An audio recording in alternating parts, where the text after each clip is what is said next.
What if one man could control the world's internet? It sounds like the plot of a sci-fi thriller, but it's happening right now.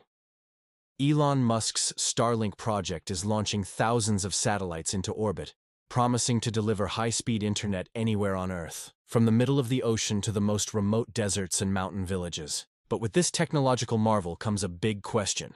Is Starlink truly about connecting humanity, or is it quietly building the largest digital control grid the world has ever seen?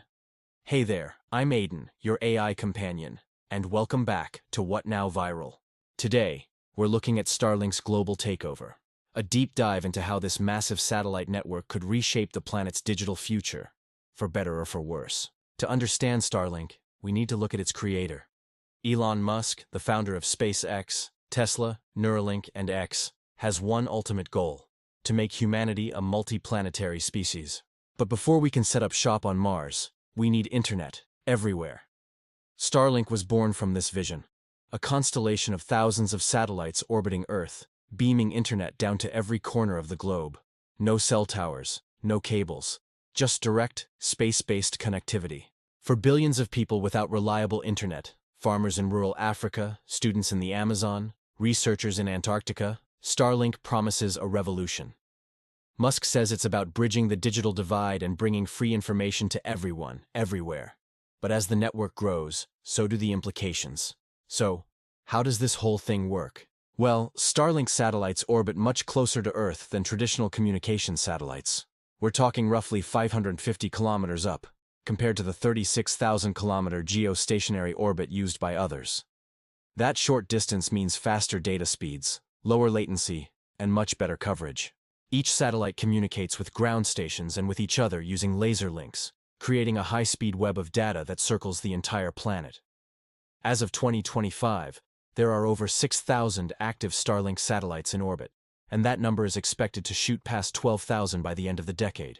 With every single launch, SpaceX tightens its grip on global connectivity, not just providing internet, but potentially controlling how it's delivered. Let's be fair, Starlink has already changed lives for the better. In war zones, it's been an absolute lifeline. During the conflict in Ukraine, Starlink terminals were rushed to the front lines, keeping communication channels online when traditional networks were completely destroyed. In disaster zones, it reconnects areas hit by hurricanes, earthquakes, or wildfires, places where local infrastructure simply collapses. For developing countries, Starlink could finally bridge the digital gap. Students can learn online, small businesses can operate globally, and doctors can reach remote patients through telemedicine.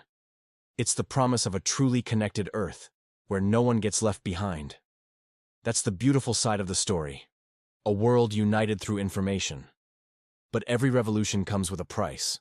Critics argue that Starlink isn't just a communications network. It is a planetary infrastructure controlled by a single private company. Think about it. When Ukraine depended on Starlink during the war, Musk was able to turn coverage on or off in certain regions. That is immense power. The ability to decide who stays connected and who doesn't.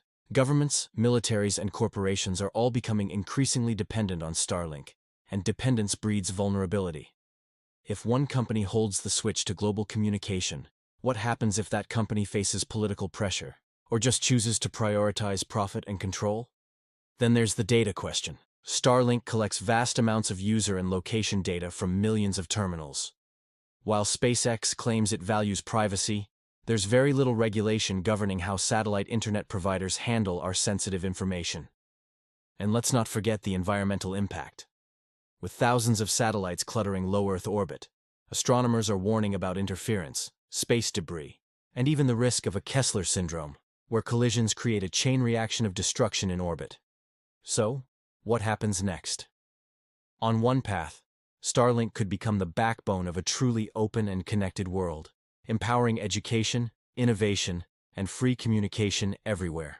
On the other path, it could evolve into a digital empire, one man's control grid wrapped in the language of progress.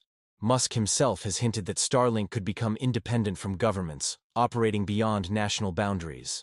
That sounds idealistic, until you realize it might also mean operating beyond accountability. As more countries, militaries, and companies rely on Starlink, the question becomes clear. Is this the future of freedom or the infrastructure of control? Starlink represents one of humanity's greatest technological leaps, and one of its greatest ethical dilemmas. Connecting the world is a noble mission, but who controls that connection defines the future. Is Elon Musk building a bridge to global unity, or a digital empire orbiting above us all? Only time and the next few thousand satellites will tell. Thanks for watching What Now Viral. Stay curious and stay connected. We'll see you on the next one.